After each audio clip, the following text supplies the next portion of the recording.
What's up YouTubers, this is the second part of object-oriented programming, and in this part we will be implementing the idea of multiplayer online gaming through the help of object-oriented programming language, and the one that I've selected is Python, but the same idea goes for any other programming language like Java or C++. So I'll be acting like a complete beginner, in which one can come up with a very simple and not a robust solution. As explained in the beginning of the part 1, where I was giving the theoretical explanation, that the bad implementation of this would be to write individual methods for each of the player. So that can be, for example, I'm writing a function named as player, and let's simply call this player 1 and copy and paste this player 2 and player 3 and write the code for each of the player multiple times. So now we know that the code would be the same, but we are writing the same code again and again. So that's not how we want to do it, because it will gonna take extra amount of memory.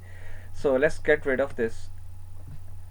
So let's suppose we have a single function named as player, and we are calling this function from outside, and first time naming it as p1 and the second time we are naming it as p2. Well, actually what is happening over here is we are not creating the copies of this function. We are actually running this function 2 times with multiple arguments. So if I run this, so first time I will run this function with name Max, and the second time I will run the same function with name John. So that's now how we want to implement this, because during the gameplay the players needs to update their ammo, or when they are hit they need to decrease their health, and similar functions like that, and we need to control all of these variables from outside of these functions. But we cannot do this with this implementation, because for example, if I add a small piece of function inside this function and call it as add ammo, the problem is the scope of this function is only inside the player. We can only call this function ammo, add ammo, from within this function player. We cannot call this function from outside. So that is the problem. We don't want that, because during the gameplay we need to access all of the functions of each player outside of the function. So how we will do that? Well, that's where classes comes in. Now what is a class? As I explained to you in my first part, that we will be making multiple copies of that code. Now that what classes provides us, it provides us to create as many copies as we want, and each copy is known as object. Now rather than going into more theoretical stuff, let's directly implement the class. You will get to know what I mean. Now let's create a class and name it as player, and of course we need to write some functions in it. Let's suppose set name and pass the argument as name,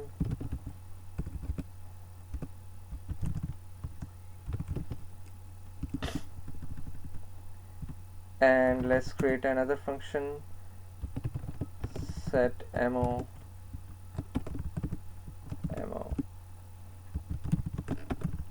print ammo.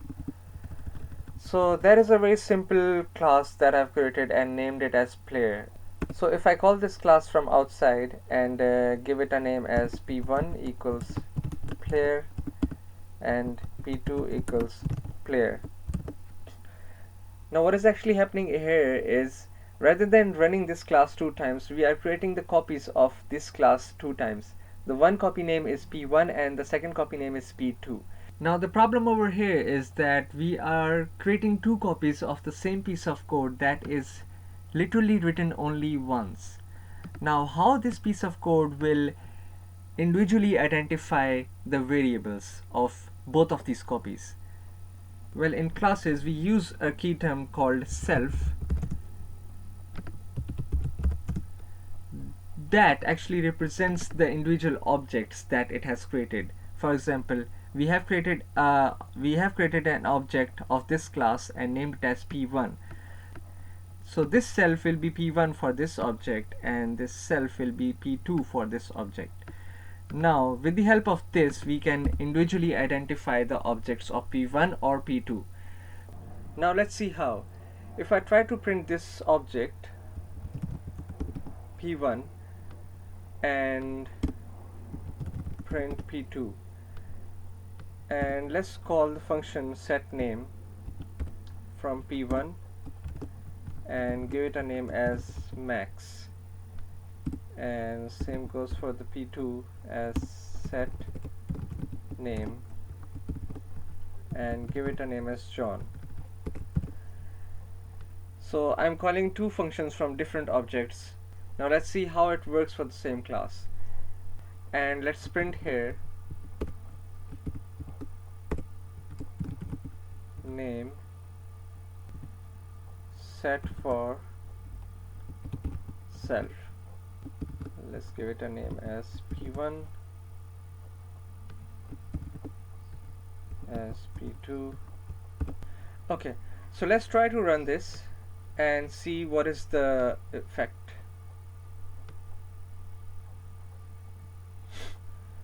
So now we can see that the first time I'm printing this p1 from outside of the class, so it says that p1 is an instance of the class player and its ID is this.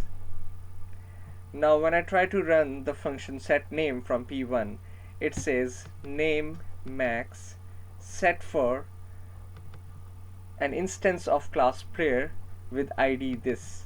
So this ID will be exactly the same as this one, and same goes for the p2.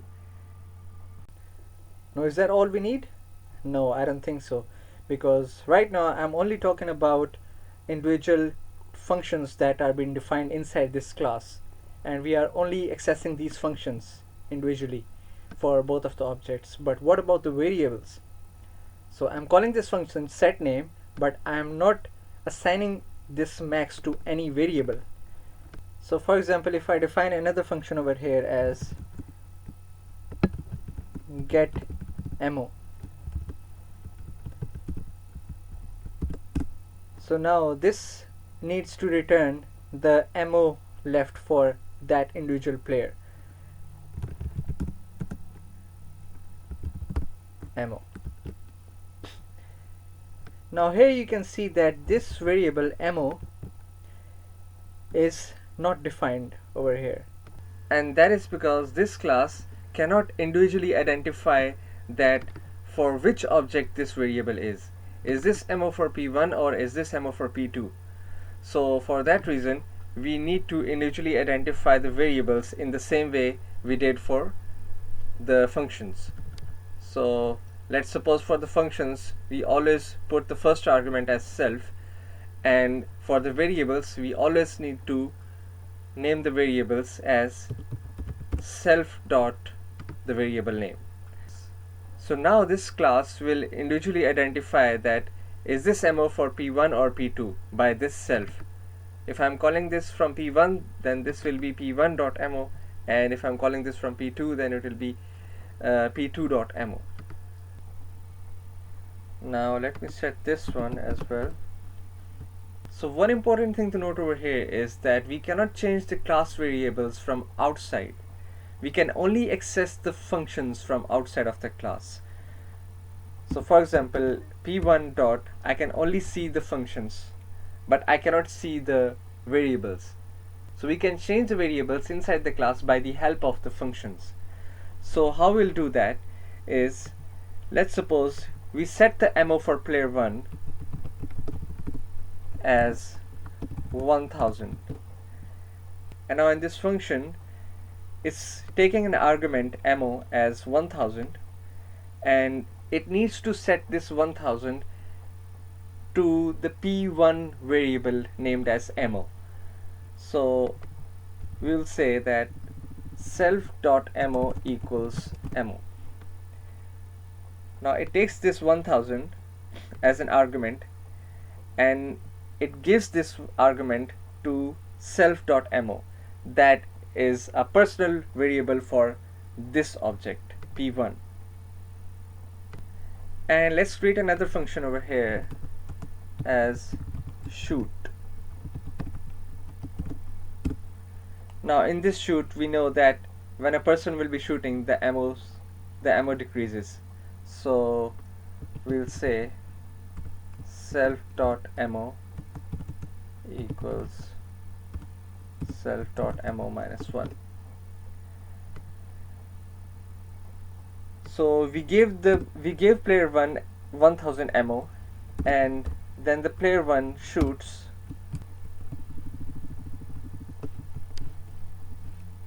for, let's say, 4 times, and let's check the ammo left for player 1. Get ammo. Now let's try to run this. Oh, I haven't given any print statements, so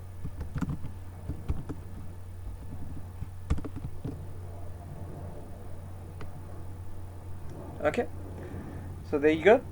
What you can see here is that player 1 was initially assigned with 1000 ammos, and then player 1 shoots for 4 times, and then we try to print the remaining ammo for the player 1, and we get 996. Great, that is good. And now if we try to do the same thing for player 2,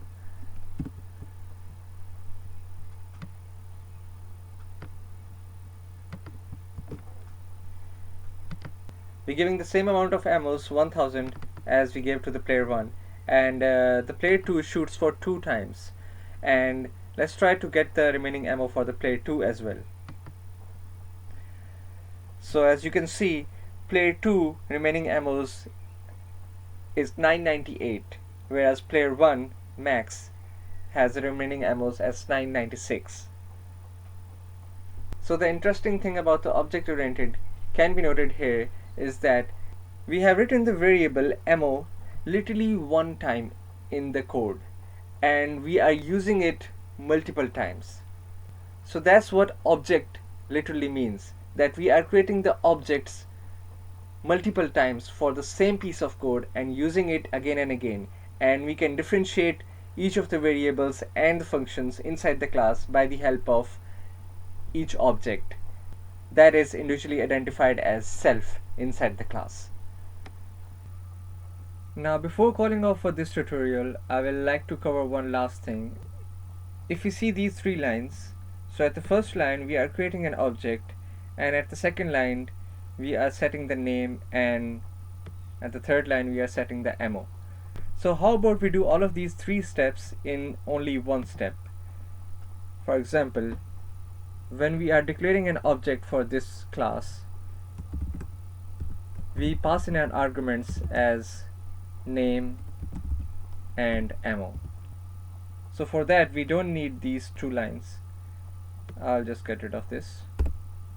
So we have removed set ammo and set name, so then we obviously have to remove these functions as well. So how a class handles these kind of arguments, and that's where constructor comes in. So in Python you have a built-in function called __init__. That is a short form for initialization, and when we create this object, this function will always run first, and we have to pass these arguments into the arguments of init function. So as we know, the first argument will always be self, and the rest of them we can pass as many as we want. So for the first one we'll go for name and ammo, and now we need to assign these arguments to the individual objects variables names. So we'll say self dot name equals name and self dot ammo equals ammo. So initially when you are calling this class player, it automatically runs this function init and assigns the variables to the specific object that you have created. So for the P1 you have created a variable name as max and the variable name ammo as 1000. So that goes for all of these objects whenever you will call from anywhere. And I guess that's all for now. I hope I have made you understand the topic more clear. If you find this video helpful, don't forget to comment, share, like and subscribe, because in the next parts I will be covering some advanced topics related to these classes and some more fun stuff. Thank you so much.